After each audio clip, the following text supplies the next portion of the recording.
நீ வாங்கின இலவச அந்த காசை கொடுத்து வாங்கியிருந்தா இன்னைக்கு தமிழ்நாட்டுக்கு 9.5 லட்சம் கோடி கடன் வந்திருக்கு.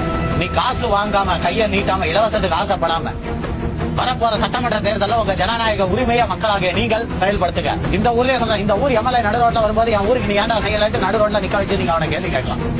ஏன்னா ஒரு சாதாரண வார்டு கவுன்சிலர்ல இருந்து ஜனாதிபதி வரைக்கும் மக்களோட வேலைக்காரங்க. இதை நான் சொல்லல, இந்திய அரசியல் சட்ட அமைப்பே அதான் சொல்லுது. ஆனா தமிழ்நாட்டை பொறுத்த வரைக்கும் ஓட்டு போடுற வரைக்கும் நீங்க முதலாளி, ஓட்டு போட்டதுக்கு அப்புறம் அவன் முதலாளி ஆயிரம், நீங்க வேலைக்காரன் ஆயிருக்கீங்க. நீங்க ரோட்ல நின்று டாடா காட்டுறீங்க, அவன் கட்டதா கிளாசி கார்ல போயிட்டு நான் இதான் நடந்து. ரெண்டு விஷயத்த நீங்க சிந்திச்சீங்கனால இந்த அரசியல்வாதிகளை பத்தி நீங்க தெரிஞ்சுக்கலாம். அது எந்த கவர்மெண்டா இருந்தாலும் ஒவ்வொரு தடவையும் ஸ்கூல்ல சேர்க்கும் போது இந்த அரசாங்கம் என்ன சொல்லுது, உங்க பிள்ளைகளை கவர்மெண்ட் ஸ்கூலுக்கு கவர்மெண்ட் பள்ளிக்கூடத்துக்கு சேருங்கள் அப்படிங்கிறான். ஆனா ஒரு சாதாரண வார்டு கவுன்சிலர் கூட, அந்த கட்சியில் இருக்கிற வார்டு கவுன்சிலர் கூட அவங்க பிள்ளைய கொண்டு போய் வேலை மாலையும் வித்யா விகாஸ்லயும் சேர்க்கிறான்.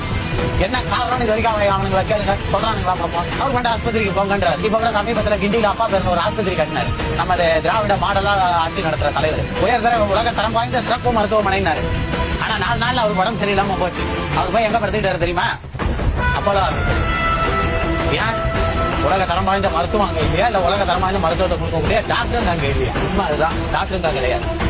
ட்ரைனிங் டாக்டர்ஸை வச்சு நீங்க பல ஆஸ்பத்திரியை நடத்திட்டு இருக்காங்க. இதையெல்லாம் மக்களாக நீங்க புரிஞ்சுக்கணும்.